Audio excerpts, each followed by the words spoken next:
ये जो यहाँ पर देख रहे हैं ना, ये एक खास मीटिंग है, एक तरीके से गुप्त मीटिंग है और इस गुप्त मीटिंग का सीधा सीधा असर पड़ा है बाइडेन के ऊपर। ये गुप्त मीटिंग हुई है और दूसरी तरफ बाइडेन की घनघोर बेइज्जती हुई है इस मीटिंग की वजह से। जानेंगे क्या है मामला। वहीं सऊदी जिससे डरता था भारत ने वही कर दिया है। दुनिया में मचे इस जियोपॉलिटिक्स के बीच भारत एक अलग ही तरीके से सामने आ रहा है। जानने को है बहुत कुछ, इसलिए वीडियो को अंत तक जरूर देखें। आइए जानते हैं इन खबरों को विस्तार से। कहते हैं ऐसा कोई सगा नहीं जिसे चीन ने ठगा नहीं, लेकिन दुनिया के कई देश हैं जो इस वक्त जरूरत से ज्यादा तेज बनने के चक्कर में चीन के साथ दोस्ती को निभा रहे हैं। कुछ ऐसे देश भी हैं जो चीन के साथ रिश्ते बनाने के लिए मजबूर भी किए जा रहे हैं और ये मजबूर किसी और के द्वारा नहीं बल्कि अमेरिका के द्वारा किए जा रहे हैं। मिडिल ईस्ट का जो ये सेक्शन है, मिडिल ईस्ट का ये सेक्शन हमेशा से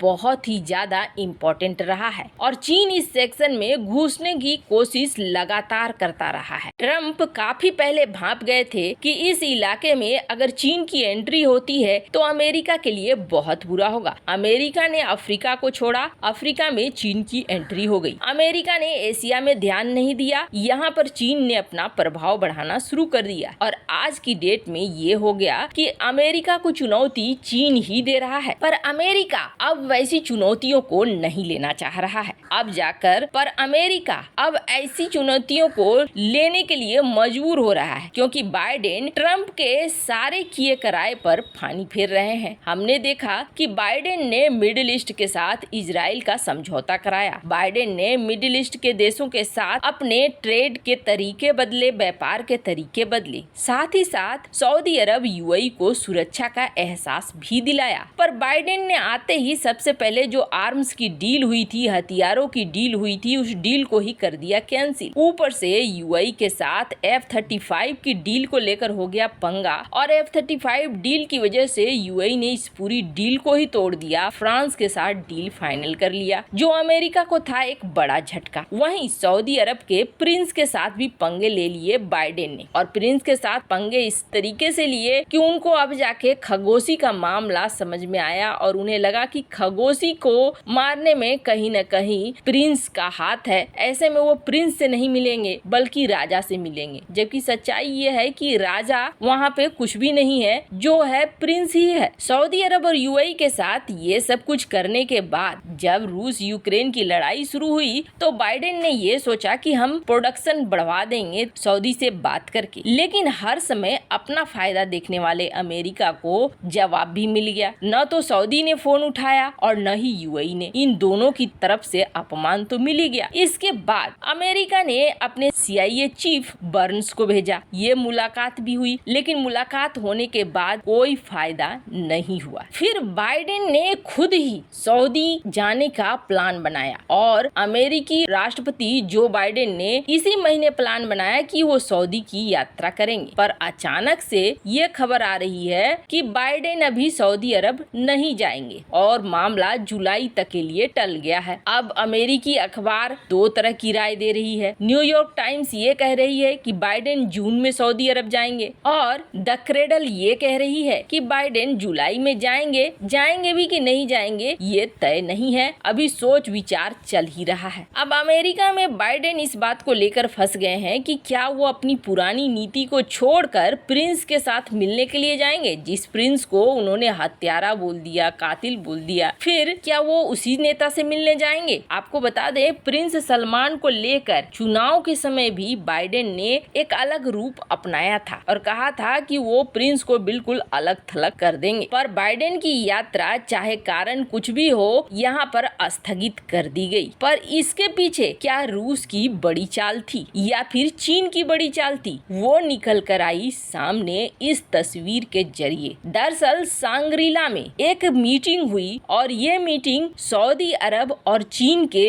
रक्षा विभाग के बीच में हुई। आप देख सकते हैं दोनों ही तरफ की पार्टियां यहाँ पर मिल रही हैं और इस पार्टी के मिलने के बाद ही बाइडेन की यात्रा कैंसिल हुई। अब ये सऊदी अरब की तरफ से कैंसिल की गई या फिर अमेरिका की तरफ से कैंसिल की गई, ये बात निकल कर सामने नहीं आई है। लेकिन ऐसा कहा जाता है कि रूस ने चीन की मदद से सऊदी अरब को इस बात के लिए मना लिया कि इस वक्त अरब देशों की यात्रा पर अमेरिका न जा सके और अमेरिका को रोका जाए। और यही वजह है कि बाइडेन इस यात्रा को स्थगित करने के लिए हो गई, यानी कि अंदर खाने जियोपॉलिटिकली बहुत बड़ा गेम चल रहा है। तो वहीं दूसरी तरफ सऊदी अरब जिस चीज से डरता था, भारत ने वही काम कर दिया है। अब तक यूएन में देखा गया कि रूस यूक्रेन का मामला जब जब आया, भारत ने एक अलग ही रुख अपनाया। भारत वहां अब्सटेन करता रहा। भारत बिल्कुल भी दोनों में से किसी भी पक्ष पर वोट नहीं करता रहा। इससे अमेरिका बौखलाता था, अमेरिका के सहयोगी देश भी बौखलाते थे। बौखलाहट में कई देशों ने अलग तरह के बयान भी दे दिए कि भारत को ऐसा नहीं करना चाहिए, भारत को एक जिम्मेदार देश बनना चाहिए। अभी हाल ही में अरब देशों में एक मुहिम सी चली और ये मुहिम एक छोटे से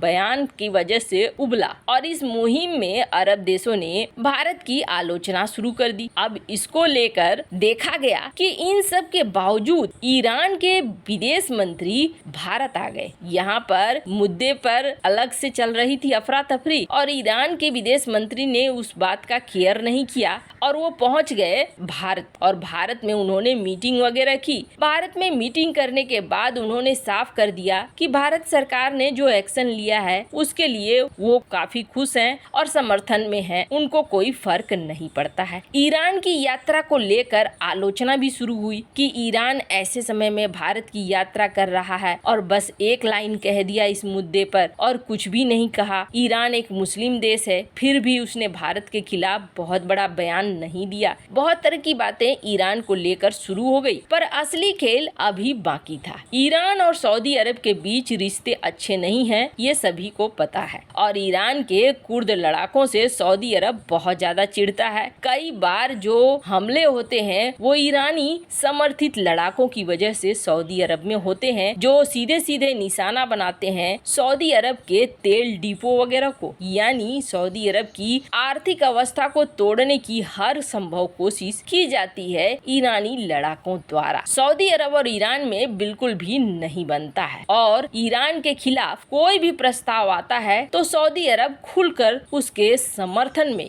यानी ईरान के विरोध में और प्रस्ताव के समर्थन में करता है वोट। पर इस बार यूएनएससी में जैसे ही ईरान के खिलाफ प्रस्ताव आया, भारत ने यहाँ पर अब्सटेन कर दिया, भारत ने यहाँ वोटिंग नहीं की, जिसके बाद सऊदी अरब में हलचल मची हुई है कि भारत इस मामले से अब पीछे क्यों हट रहा है। यानी ईरान को लेकर अब सऊदी अरब के अंदर भी हलचल मचनी शुरू हो चुकी है। वैसे भारत ने जो किया, क्या वो सही है या नहीं? कमेंट कर अपनी राय जरूर बताएं। जल्द मिलते हैं अगले वीडियो में नई खबर के साथ।